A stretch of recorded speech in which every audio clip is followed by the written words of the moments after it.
Happy, happy, happy trails. We are live, and that's that. Ooh, day 210, 210, 210, 210 days. We are 210 days live. Not Memorex, but live.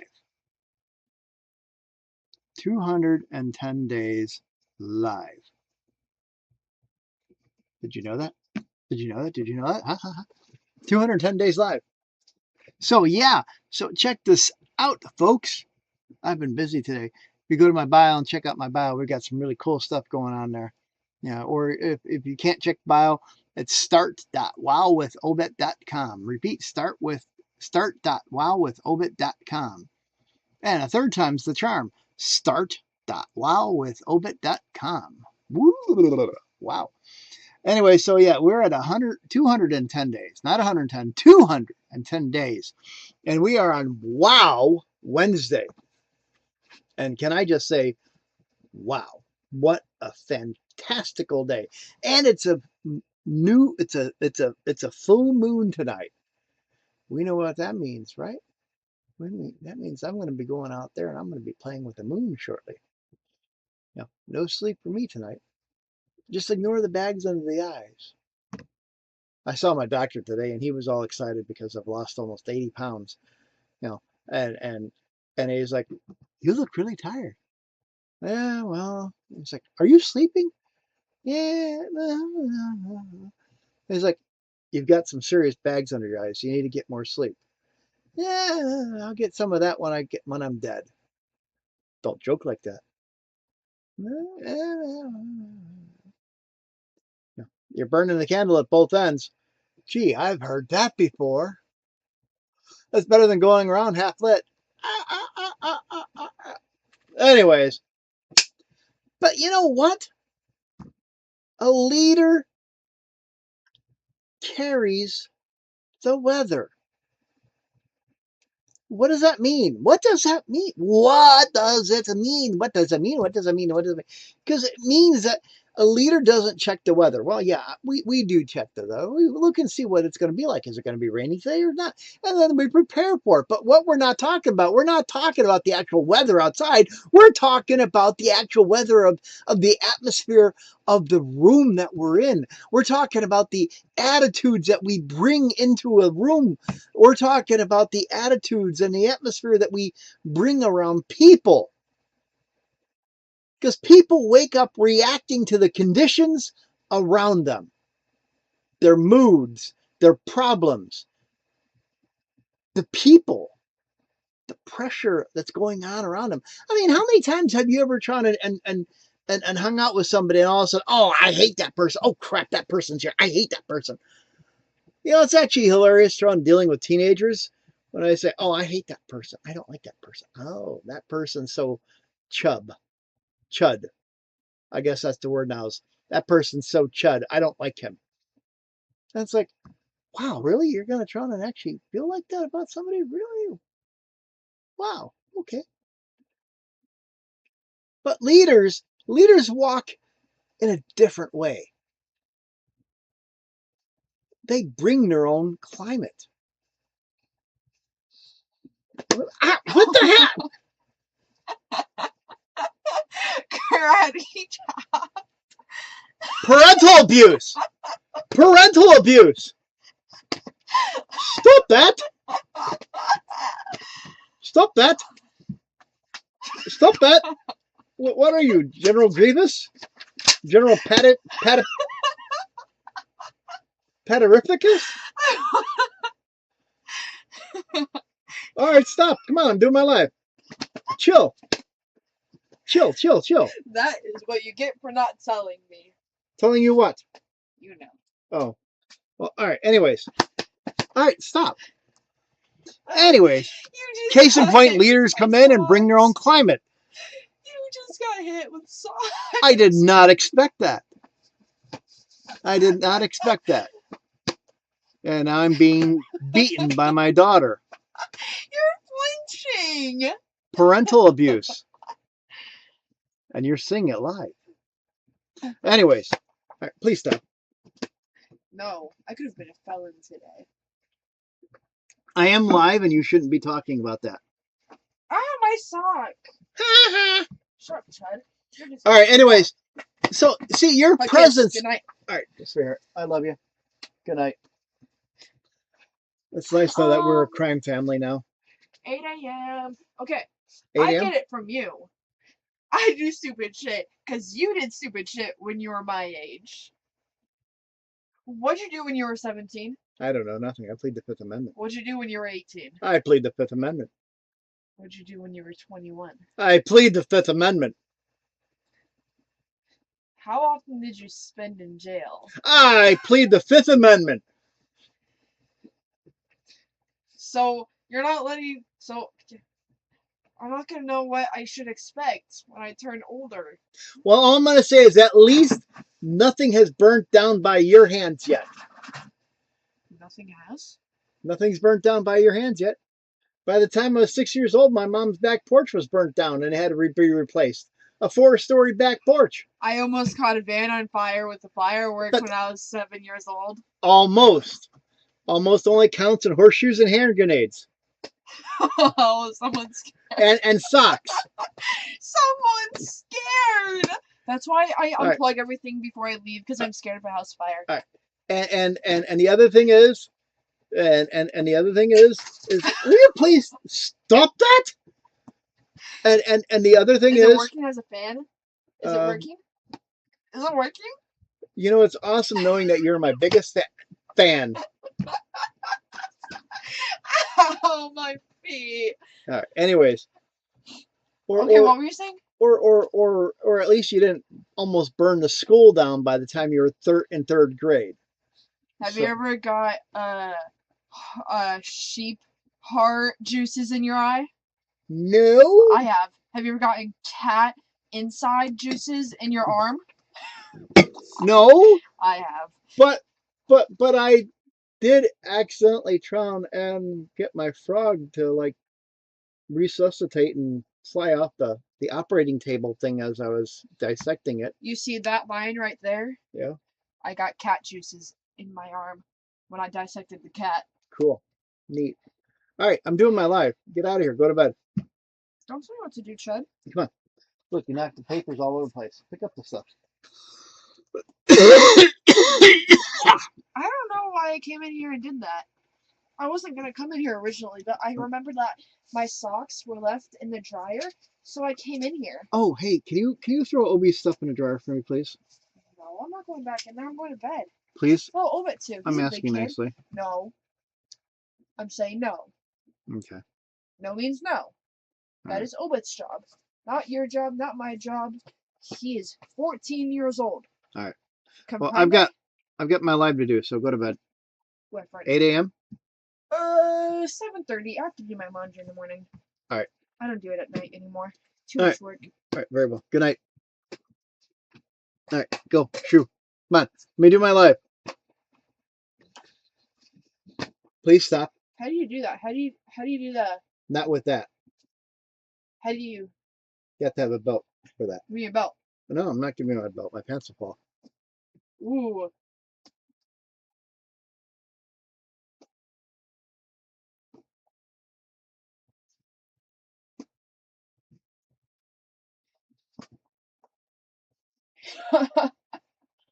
Someone doesn't look happy.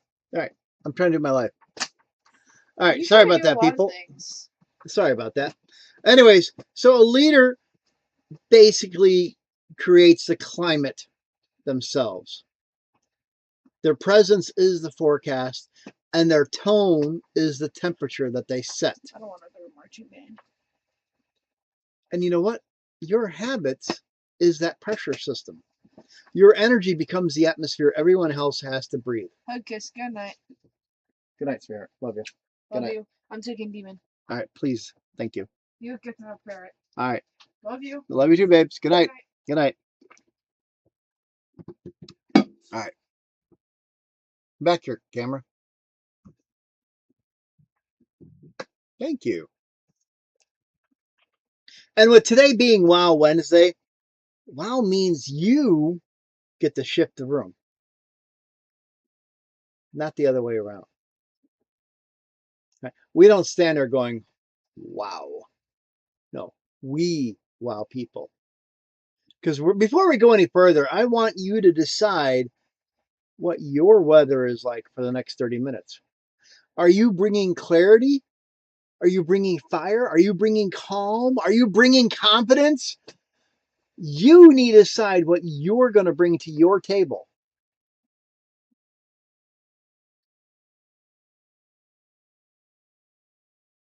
Because that is what your future depends on. What you bring to your table. Because, see, every leader carries a climate, whether they know it or not. I mean, some carry chaos where everybody around them feels scattered. I mean, have you ever tried and been in a work environment or a school environment where everything is just pure, utter chaos? Nobody knows what's going on. The job is crazy, hectic. You know, things are going crazy all the time. Nothing's done. The place is nuts. And it's just pure, utter chaos. Pure, utter drama. Pure, utter, just like insane, scattered brain people. And it's because of the leadership that's there. While others carry fear, totally worried about what's going to happen. Are they all going to get laid off? Is the company going to get burned down? Is the company going to go out of business? Is the school going to try and lose another teacher? And people are constantly so worried about what could happen that they're so worried about what could happen that they totally oblivious to what is going on right now. And so everybody around them shrinks even smaller and nothing gets done because everybody's afraid of what's next. And what's next might not even happen. While some of the leaders carry doubt. They're not sure about themselves. And so therefore, they never take risks. They're the ones that always say, well, yeah, we could do it that way, or we could not do it that way. And so therefore, they just play it safe. I'll tell you a little story about this. It's actually a Bible story about an entrepreneur that was going off on a trip, and he decided to leave three of his servants some money, and he gave one of his servants 10 talents. Talents was a money thing. Let's just use money for instance. Gave one of his servants $100, gave another servant $50, and gave another servant $10, and said, "Here, hold on to this money while I'm away on my trip. When I come back, I'm going to want it back." All right, no problem. And so he disappears, and he goes on his trip, and he comes back, and he talks to the first servant that had the $100, and he says, "Give me my money." And the first servant says, "Sir, I just want to say you told me to hold on to it. Well, I took it and I invested it and I bought 2 cows and I try and milked the cows and I try and sold the milk and I try and put some money off to the side and I try and took some money off to the side, sell the milk all while you're gone, and I took some of that money and I kept taking and putting off the side, taking care of it, putting it and feeding the cows. And right before you got back, I sold the cows for the money I got plus interest, and I doubled the money. I doubled the money. And so here's $100 you gave me plus another $100 that I doubled it." And the entrepreneur goes, "You know what? Great job. Keep both of it. We're going to keep you working, and you're going to try and take that money and keep half of it and take the other half and invest it again for me." And he goes to the guy that he gave $50 to, and says, and what about my money? And the guy says, well, I wasn't as good as he was, but I did take it, and I took that $50 and I tried and planted some seeds. And during that time period, I was able to grow some quick grapes and stuff like that. And I invested in some other, some guy that went to Nineveh that tried and brought back some precious jewels. He brought them back, and I ended up trying taking and selling them. And I got your money back, and I doubled it. Excellent. So you got $100. He's like, yes, yes. Here's the 50 that that you loaned me, and here's 50 that I doubled it with. Excellent. You keep it. Keep 50 for yourself, and take the other 50 and reinvest it for me.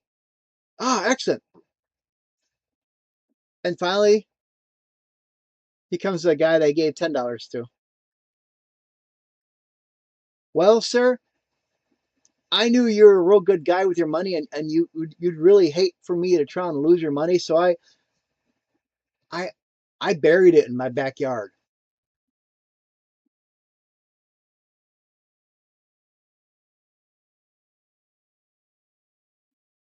What? Well, see, I knew you'd be upset if I lost the money, and so I buried it. You buried it? Yes, I buried it. You could have tried at least, the very least, gambled it. Or put it in the bank. At least I would have gotten a little bit of interest on it. But you buried it. It did nothing. Fire him. Take that money and give it to the guy who had the $100. And what happens is that guy that was so doubtful about his ability to even try to do anything with it, he hesitated. He hesitated. So yeah, some of us carry that doubt. We hesitate. We are entrusted with something so precious and so positive and so powerful that we get scared of ourselves and we hesitate.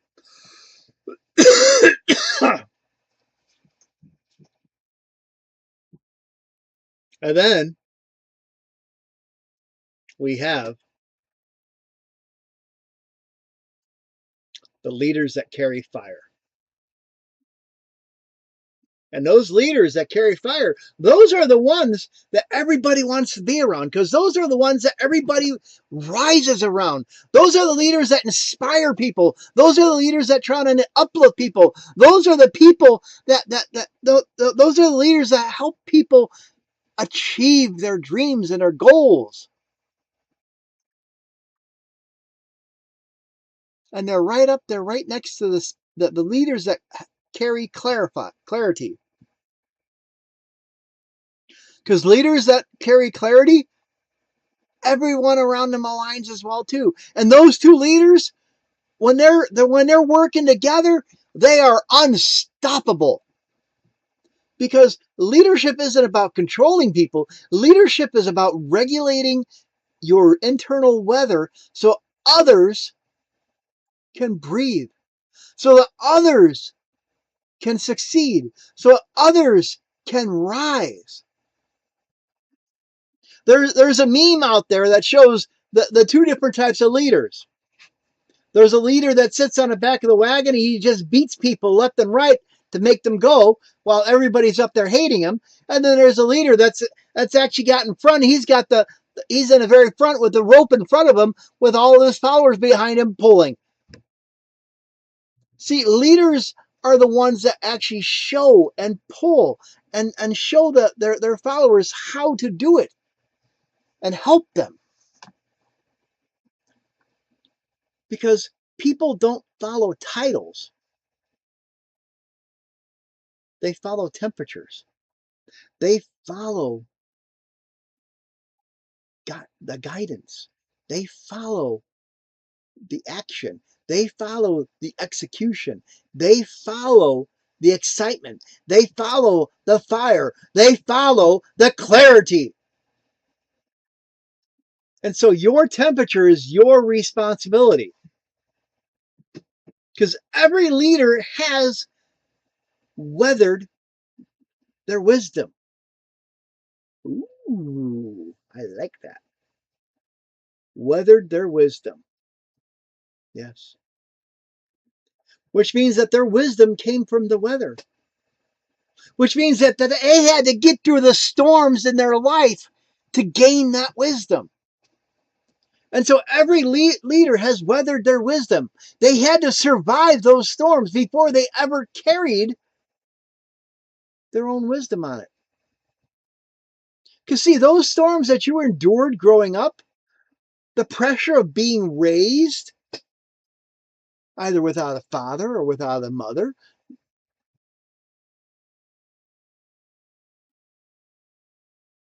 maybe being the responsibility of raising kids single. I mean, for me, I was raised without a father. For me, I'm raising two teenage kids as a single dad. And believe me, when I say that the storms of doubt, the storms of transition, the storms of reinventing are always surrounding me.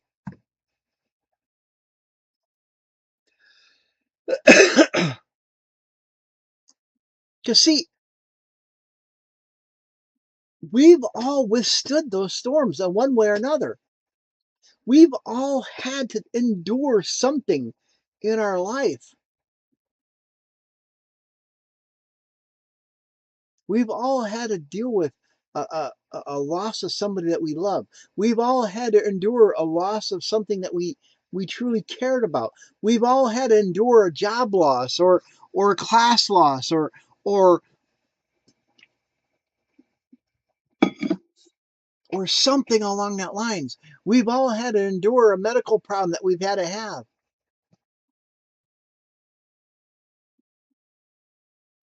So you've withstood storms that would have broken other people, but yet you are here. You survived. You survived that weather. You survived that storm. You learned how to walk through that storm. You're a storm walker. And leadership is not born through comfort. Leadership is born from weathering what others couldn't handle. Leadership is born from weathering your wisdom. And when you own that weather, when you own that wisdom, you learn how to regulate your climate. You learn how to regulate your your surroundings. You learn how to regulate your internal atmosphere.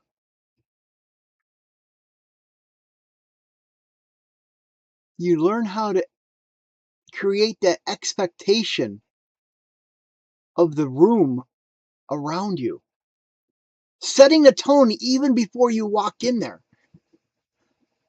dropping the anchor, not an echo. Because once you walk in that room, you officially announce to people that you are there. Whether it's your office where you work at, whether it's your school classroom, whether it's your kitchen and your house, whether it's the boardroom, whether it's the gymnasium where you go to work out. You get to control your climate. You get to control the atmosphere.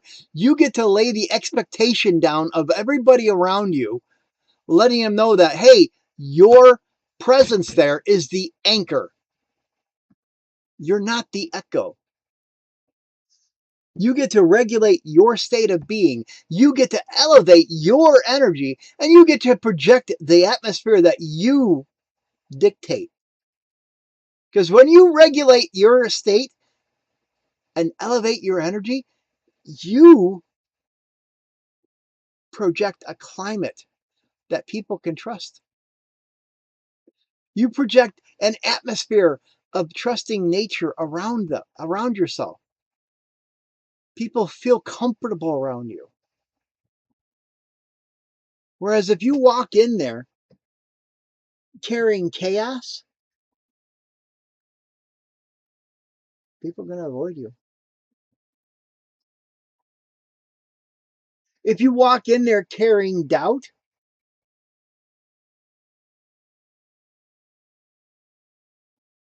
they'll make fun of you. And if you walk in there carrying stagnation, well, we all know what stagnation does. Stagnation is the harbinger of decay. I use the harbinger again. Yoo-hoo! I love that word. I'm sorry. Stagnation is the harbinger of decay. And decay is death.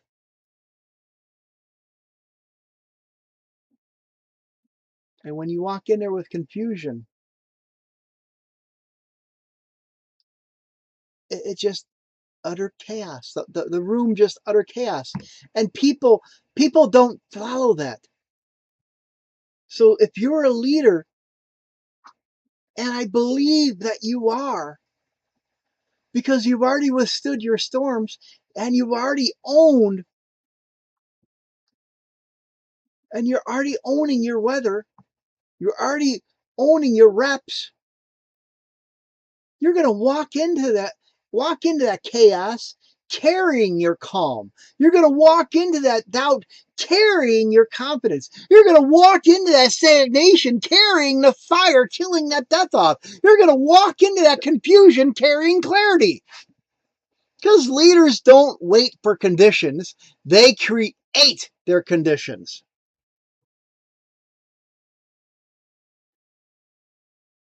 And that's how they win. And winning isn't about a trophy. Winning isn't luck.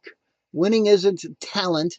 It's about impacting the people around you. It's about impacting the atmosphere of every room you are in.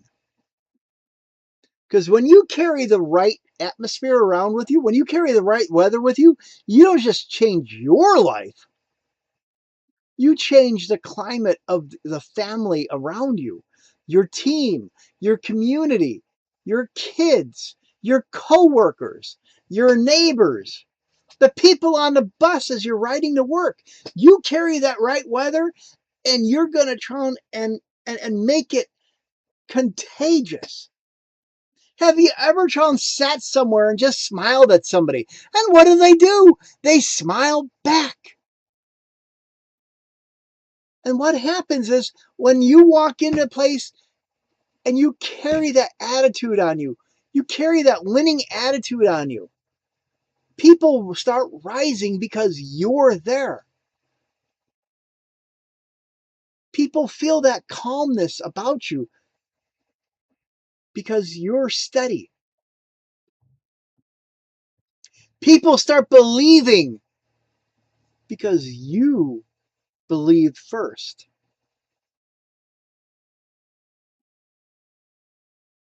And movement starts happening because your energy made stagnation impossible. And this is where you make the transformation. This is where you transform people yourself. And you're not even a motivational speaker. You are just you. But you're using the WOW framework. You're rising.